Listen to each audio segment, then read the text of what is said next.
રામ રામેતિ રામેતિ રમે રામે મનોરમે સહસ્રનામ તત્તુલ્યમ રામ નામ વરાનને નમો નમઃ. તમારા બધાનું સ્વાગત કરું છું આધ્યાત્મિક મહાશક્તિમાં. આજે અપરા એકાદશી અથવા અચલા એકાદશી.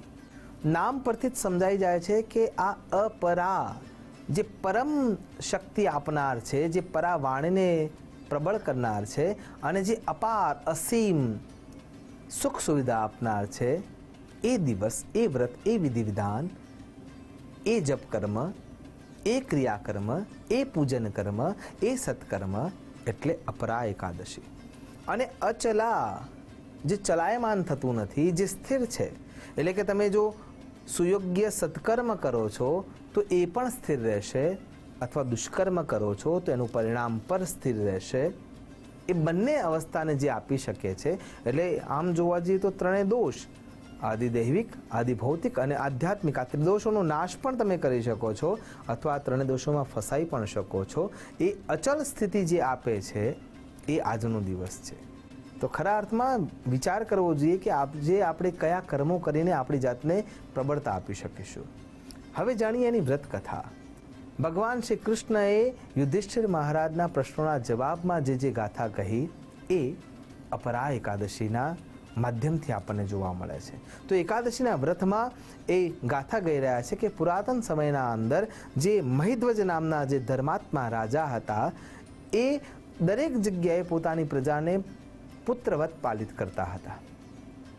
ધર્મજ્ઞતાના કારણે યશ કીર્તિ વધવાની છે, એનું પરિણામ છે, ધર્મનું પરિણામ જ આ છે કે જે ધર્મ કાર્ય કરે છે એ ધર્મ કાર્યના પરિણામમાં ક્યાંક ને ક્યાંક યશગાથા મળે છે. પણ શું કરીએ, આ બહુ મોટો ખરાબ વિચાર પણ છે કે જ્યાં કોઈ વ્યક્તિ ધર્મ કર્મ કરી રહ્યું છે તો નિંદક પણ એના નજીકના જ બની જાય છે. ઈર્ષા પણ ત્યાં ને ત્યાં પનપતી જોવા મળે છે. અને એવી જ સ્થિતિ અહીંયા થઈ રહી છે કે જે ધર્મના રૂપમાં જે પ્રજાનું પાલત કરી રહ્યા છે એવા મહિધ્વજ રાજાના જે નાના ભાઈ છે વજ્રધ્વજ, એમના મનમાં એમ થઈ રહ્યું છે કે જે કીર્તિ, જે સન્માન, જે ઉપમા, જે પ્રતિષ્ઠા મારા ભાઈને મળે છે એ મને મળતી નથી. અને એ અવસ્થાને જોઈને ધીરે ધીરે એ વાત ઈર્ષામાં પરિવર્તિત થવા લાગી છે. ઘટના એવી ઘટિત થઈ રહી છે કે ભાઈની પ્રગતિ જોઈને, હાલાકી એ પણ રાજાના અનુજ છે તો તમામ પ્રકારની સુખ સુવિધા એને મળે જ છે, પણ ક્યાંક ને ક્યાંક જે પ્રબળ સૂર્ય છે એના સુધી પહોંચી શકાતું નથી. એટલા માટે જે સ્વામી વિવેકાનંદજી કહે છે એમ પોતાની લીટી મોટી કરવી નથી, બીજાની લીટી નાની કરવામાં માને છે લોકો. અને એના કારણે થઈને જ્યારે પણ એને મોકો મળ્યો છે એ પોતાના ભાઈનું નીચું દેખાડવા માટેનો પ્રયત્ન કરે છે. અને ક્રોધ એટલો બધો પ્રબળ થઈ જાય છે કે જ્યારે એને મોકો મળે છે ત્યારે એ પોતાના ભાઈને પીપળાના ઝાડના જોડે બોલાવી અને એનો વધ કરી નાખે છે. અને એ પીપળાના ઝાડના નીચે જ એના શરીરને દાટી દે છે. જઈને રાજ સંભાળવાની શરૂઆત કરે છે.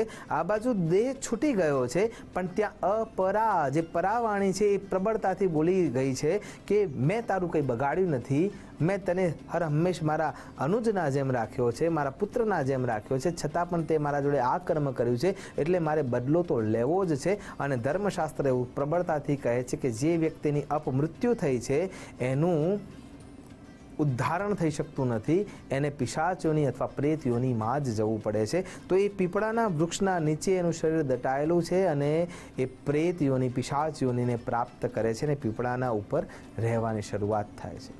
પિશાચ યોનીની યાત્રા ખૂબ જ પ્રબળ છે. ભલે ધર્મજ્ઞ જીવન પ્રાપ્ત કર્યું છે, વ્યાપન કર્યું છે, પણ એ ધર્મજ્ઞ જીવન વ્યાપન કરવાના કારણે ઉદ્ધારક શક્તિ તમારા નજીક જલ્દી આવશે, પણ જે યાતના તો ભોગવવાની છે એ ભોગવવી જ રહી કર્મના અનુબંધે અથવા પૂર્વજન્મના અનુબંધે. જે કર્મની ગતિ છે એ એને ભોગવવી રહી છે, એટલે એને મુક્તિ મળતી નથી. અને એના સદનસીબે પુણ્યના પ્રભાવે જીવનભર સત્કર્મ કર્યા છે એના કારણે થઈને ધૌમ્ય ઋષિ ત્યાંથી પસાર થઈ રહ્યા છે.